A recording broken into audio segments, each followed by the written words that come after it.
Kaya ito po mga kasama ko nandito ngayon, nagpasya po kami na tumindig na.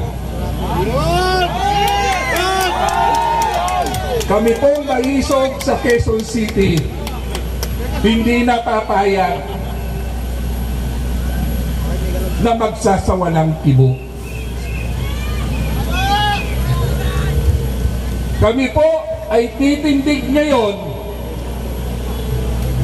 sa tama dahil alam ko marami pa rin Pilipino na nakikiramdam na kagaya ko noon.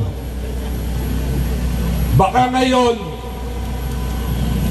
sabay-sabay tayong titindig. Tama na! Sobra na!